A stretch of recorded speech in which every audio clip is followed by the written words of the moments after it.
News 46 is brought to you by Golden Casino Group, where you'll always find great fun, good food, and fantastic entertainment, all at Gold Town, Lakeside, and the Pahrump Nugget. News is also brought to you by J.K. Nelson Law. Call 727-9900 today for your free consultation. If you need a lawyer, you need Nelson.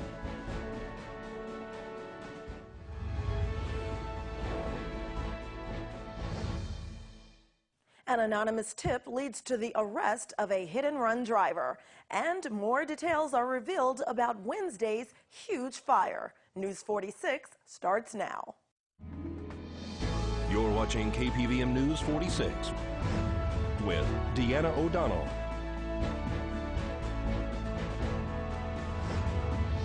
and Eunette Gentry.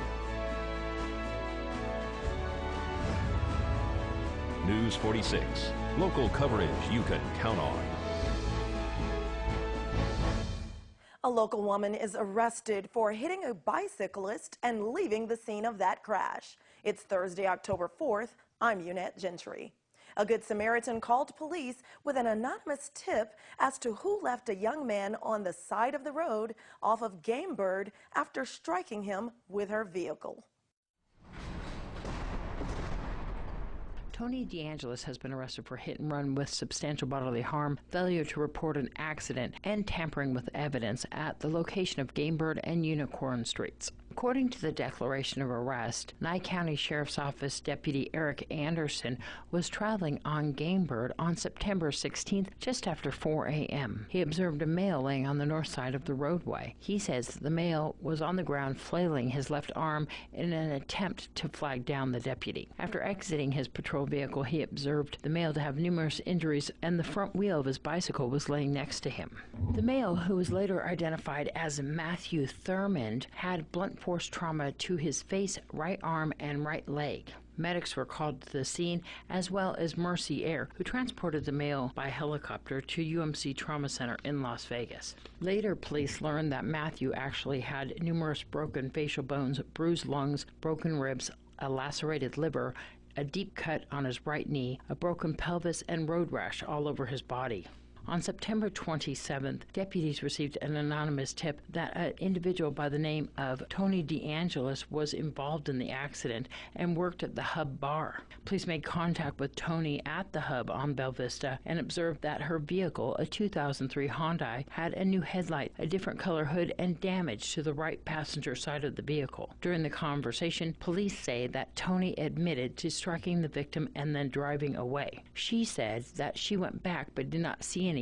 Police say that Tony admitted that she drove away because she was scared and there was damage to her vehicle. According to the report, Tony also stated that she replaced the headlights and windshield of her vehicle so that law enforcement would not pull her over, and that she allegedly admitted to destroying evidence by replacing the damaged car parts. DeAngelis told police, according to the report, that she felt sorry for hitting the victim with her vehicle and even shared the GoFundMe page via a Facebook account dedicated to the victim's recovery. The mother of Matthew told News 46 that, in fact, after the accident, she friended her on Facebook.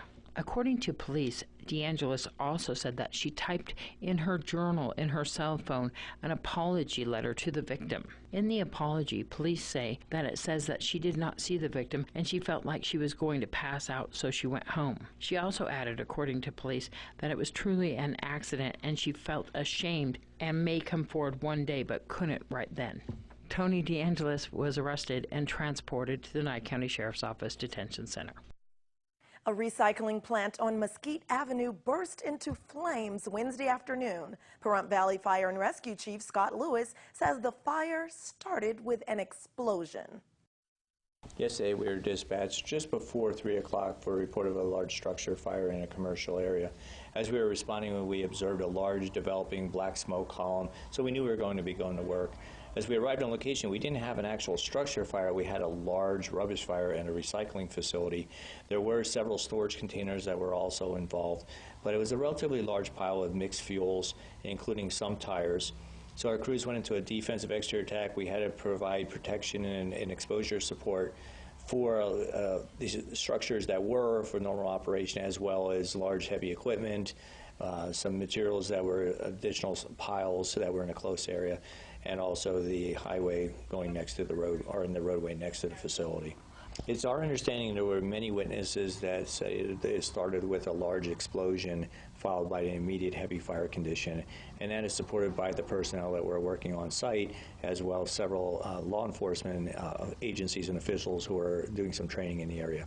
Did it start from a propane tank? Is that what the idea is now? It can't be totally ruled out, but it is thought that there's some kind of flammable gas that may have been trapped under the pile, and then through the normal operation it was an ignition source which caused the explosion, then followed by the heavy fire. There was explosions throughout the event. Crews were maintained in a safe area. We created a safety perimeter of the area.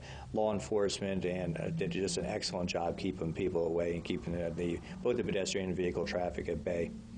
Did it extend to any further facilities, or you said some storage units, right? There were some storage containers that were involved from the initial fire, but once we arrived on location, established our water supplies, and got our master streams in service, there was no further extension to any of the nearby exposure structures or equipment. 4 engines with 4 master streams to get this fire under control. Yes, and then we also had a mutual aid come in from Mercury. They assisted us both at the site or the scene, and then also with any additional calls that we were receiving. We had, I think, several motor vehicle accidents, medical emergencies that were also occurring. It really wasn't at the fault of the facility. They were doing their operation. It appears they were doing it correctly. It was just one of those things that occurred in this particular instance.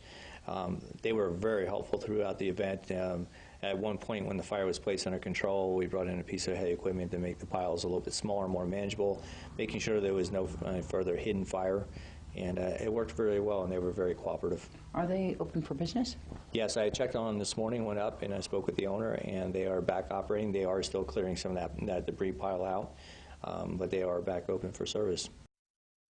And stay tuned to News 46. We have much more news ahead, including information on why more stores are closing their doors. That retail news and more after the break.